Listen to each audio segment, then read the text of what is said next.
Now, just a little warning before we begin. There will be major spoilers in this video for the second episode of She-Hulk. She-Hulk. So if you have not seen it yet and you don't want anything ruined, it is a really good time to click away. Okay, so what did you think of the second episode of She-Hulk? We know how you felt about the first one. Apparently a lot of people knew how I felt about the first one. Yes. Okay. I feel like this one tried to do a little better, but it was still really cringy at the opening. The opening was extreme with her former ex-coworker. Yeah, referring that there's a lot of women here, and I'm going to go talk to it. Yeah, there's a hot chick in the corner. I'm going to talk to it. Yeah, that's what it was. And then she was like, "Oh my gosh, I can't be called She-Hulk. I don't want to be a derivative of Hulk." Well, hello, you literally were made from Hulk. You literally are a derivative of Hulk. Yes. And it's the easiest thing to call someone. Yes. If you see a female's counterpart of a superhero that already exists, you generally try and just, you know, it's like a sidekick in a way. Ooh, you just called her a sidekick. saying. Don't even. But a lot of times sidekicks' names are derived from the hero they are with, or if you see a hero that's similar to another one, you call them something similar. Yes. Mm-hmm. Yeah, I have no problem with her. But I don't think anybody should have a problem with her being called She-Hulk. I understand it in story if she's like, oh, that's what they came up with. But think of the contradiction they made. Okay, everyone remembers, who watched it, I guess, remembers the Hawkeye series. What did Kate Bishop want to be called? Lady Hawk? She did, didn't she? Hawk Eve? She had all these Lady Hawky type terms. Dove? No. But no, remember she had all of these plays off of calling herself Hawkeye that involved her being a female. It was okay to do it there, but now She-Hulk has to be upset that she is She-Hulk. Yes. I can understand. It's not very... I mean, from her point of view, I can't believe I'm defending her, but... but from her point of view, I guess I could see you couldn't come up with something more clever. It's the name, it's the name that's going to stick. Mm-hmm. That's your name now, so... Maybe she should have spent some time thinking about it first, so that when she introduced herself in front of all those people, she'd be like... And people were like, oh my gosh, who are you? She could have been like, the Green Wonder. I don't know. Jeez. That's even worse. I'm just saying, she could have come up with some clever something ahead of time. I know I didn't want to be a lawyer. I want to be a lawyer. I don't want to be a superhero. But these are the cards you've been dealt now. And this eventuality you knew was going to come. Yeah. Maybe spend some time thinking of your own superhero name.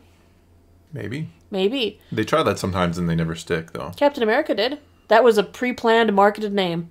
Well, yeah, but it was more about the marketing. He was propaganda more than anything. Mm-hmm. I mean, originally, let's send him on the USO tour and put him with some dancing girls that he's going to spend time with. He stuck with Iron Man. Well, yeah, I am. Well, he stuck with the name they gave him, though. Yeah. He liked it. If he didn't like it when he got up there, he wouldn't have said, "I'm Iron Man." He would have said, "I am." Whatever he thought. Man of Iron. Because he's too much of a narcissist to accept another name unless he liked it. Yes. So she's not contradicting it, so that's what she's going to go with, isn't it? Yes. But no, she is literally a derivative of the Hulk, which is kind of funny that she would say that, the name. Well, yeah, it is, but anyway, I mean, and to go back, I mean, thankfully that was about the only... Right at the beginning, that was the only stuff that I cringed at, and we looked at each other like, oh, is the whole series going to be just one after the other? Because let me tell you, and I don't speak for all men, but like if a friend of mine would say, I'm going to go talk to it in the corner, like most men, majority of men, from my experience, are going to be like, what did you just say? Did you just call her and it? I know it's hard to believe, but, at least in my family, at least in my house, like men were taught to, respect women. The biggest crime in my house when I was a kid was to be disrespectful to my mother. Mm-hmm. No, that didn't fly. Anything else, well, not anything else was okay, but that was like the #1 sin. So that's the way I was raised. That's the way I think a lot of men are raised. To respect your mothers. To respect women in general. And women. Yes, right. And to be protective of them. I know that might go against a feminist agenda that women don't need. I get that, but that's the way a lot of men are raised. So absolutely. So when you hear someone refer to a woman as an it, I'm sure it wasn't just all the women going, ugh. There was all the men watching this were probably like, really? Believe it or not, that actually offends men too when a man would refer to a woman as an it. Because the men who watch this show, who actually believe those things wouldn't watch She-Hulk in the first place. So I don't know who they're preaching to. I mean, come on. Are you going to have a misogynistic guy like, you know what I'm going to do today? I'm going to watch She-Hulk. I'm going to watch She-Hulk because I want to be lectured to about the stuff I don't believe in. They aren't watching this. Yes. You're tailoring this. They're not watching this. Yes. Preaching to the choir incarnation right here. It is just, incarnate, I hate women so much. I hate to see them in power because they're weak. I'm going to go watch She-Hulk? Come on. They're not watching this show. You're preaching to the choir and you're making people uncomfortable for no reason. Yes. But anyway, let's move on. I mean, I think we had to address that because you were very... You were very... It was so stupid. Yes. It ruined the first episode. Yes. I absolutely agree with you. The first episode ruined enough by having Hulk try to be like, no, you constantly have to control your anger. But in the first Avengers movie, he's like, that's my secret. I'm always angry. I think you just angry. I think you just touched on my biggest kind of the weirdest part about this show so far is it's treated like her having Hulk powers, and even Abomination's Hulk power. We'll get to that. It's treated like, oh, it's just a thing that you have. Like you can literally. I mean, we talk about. Once Bruce said, I broke Harlem, or, I destroyed Harlem. I forget the quote now. But, I mean, you're talking about a person, you're talking about people who have the power to, like, destroy cities and to rip people to shreds and do all these things. And it's kind of like this inconvenience to her. Even her family, she comes over and it doesn't... Could you imagine going to, like, a family dinner and they don't bring up the fact that you're now a Hulk? And I understand they're trying to be, like, polite and not talk about her job. But it's so strange. And I don't know if this is just how Marvel has changed in general, but... The original Bruce Banner, from way back Incredible Hulk, he has to go into hiding because he has these powers and the government wants them and all of these things, and he's trying to deal with it, and that's the big part about being Hulk is that he has to somehow control his thing, all these things, and that is just like completely out the window. It's just it's this inconvenience I now have. It's something that this law firm wants me for because I have Hulk. It's because powers like this have become more mainstream as well. Yeah, true, but so mainstream that it's just kind of an afterthought, if you will. Possibly. It sounds like they're coming out of the woodwork all over. X-Men theme intensifies. Well, no, I mean... Sorry. That's what all I'm saying is it's amazing how we've gone from, like I said, that first Hulk is he's hunted, he's dealing, him having the powers is almost the whole premise of his movie, where now it's like, that's just something she has. I have a prediction now for the end of the series. All right. She's going to go into a business working together with Matt Murdock. Probably. Superheroes. She's going to realize she's working for the bad guys. She already knows. She knows, but she doesn't seem to care. Her boss is already like, hey, send that guy this place because he hates the cold and it's cold there. Yeah. Her boss is a jerk and he's just using her because unlike the other law firm who was like, no, we can't use you because it's publicity and we don't want that. We don't want to win cases that way. And all the other law firms are kind of looking at her the same way. This one's like, no, we want you because you're a Hulk and it'll probably help them.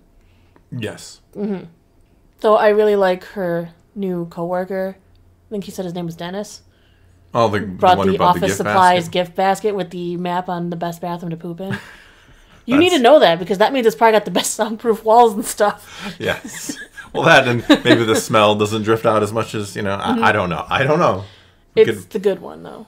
Yeah. You'd think they'd build her own bathroom, seeing as they decide she has to be She-Hulk at work. She would need. I would think. I mean. Just to constantly carry an extra pair of shoes. All of her clothes are spandex. Which was strange because when she went to the prison, they made her like transform back into Jennifer. Did she have the extra clothes just in case? As you pointed out, like the shoes for sure. She did, because she had at work she wasn't wearing shoes. Or is everything just like spandexy now, where we're just not gonna? I'm assuming she invested in spandex. I mean, literally, Bruce was like, "This is important." Yeah. But you could tell she was uncomfortable because her clothes obviously weren't fitting the same. She was pulling at them while walking in the hallway. I'm like, yeah, I can get that. Yeah. Maybe he should have explained that to her before she got dressed in the morning. Just saying. All right, so maybe, now that we've kind of talked about that initial kind of part we didn't like, what did you think about the episode after that? And we better talk about it quickly, otherwise our review will be longer than the episode itself. You mean 22 minutes? Is that why we have 9 episodes? I like the post-credit with her. It was funny. It was funny. Her doing chores for her dad. Yeah. But I mean, okay, so moving beyond that, did you think this was better than that better than the first one? Absolutely. I mean, I liked to see her with Hulk, but more than that, I liked to just see her doing her own thing. Because putting her with Hulk means you're directly comparing them all the time. Letting her do her own thing and find her own way, I find more interesting. to see how somebody who is a reluctant superhero is getting along in the world and what kind of regular ramifications this has. Sure. I mean, that's what I was talking about before. I don't know that there are a lot of regular ramifications. I mean, where's the superhero... I forget what they're called, but the same ones who were kind of after Miss Marvel. Damage Control? Damage Control, thank you. They might be a little more afraid to go after a Hulk. Well, because she is related to the Hulk. I mean, that's going to be a really bad image for them if they find, if the public found out they're going after She-Hulk. It's kind of speaking of all of this, like, what do you think about kind of the premise of at least this episode about Blonsky getting parole? Do you actually think that would ever be considered, considering... he could at any moment just turn into the... I mean, even unwillingly. But he has control of Abomination, such like she has control. But does he?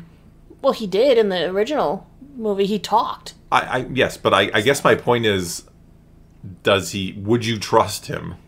Could you ever... I mean, I kind of all relates back with how She-Hulk just gets this power and nobody makes a big deal out of it, despite the fact that, again, she could, start tearing apart the city, literally. Mm-hmm. Do you ever let, Blonsky out of prison knowing that he has this power to, commit horrible, horrible damage and death and destruction?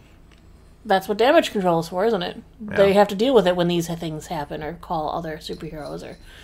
But not that he doesn't make an interesting case, especially if you don't know the behind the scenes where he was very eager to kind of change to take on the Hulk, though he didn't really know. He didn't know what was going to happen to him. He thought he was just getting more powerful the way he was, and then... Yeah, not that he seemed to be too upset about it when it was happening, but...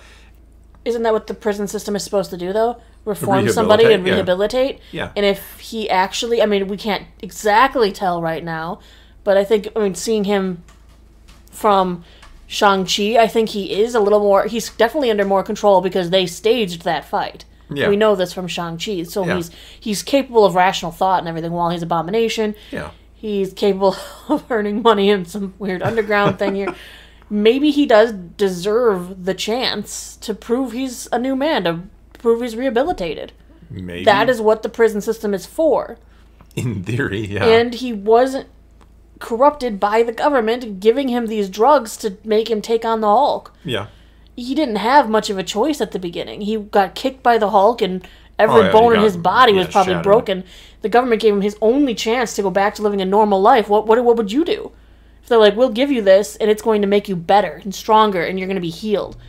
Going from a state where I may never move again. Yeah, well, I get that. I guess what I'm saying is... It does make me have some sympathy for the character, of course. With the average person on the street, after, I'm sure videos, exist of what happened with, with Abomination versus Hulk, wouldn't they be up in arms at the thought of him being released?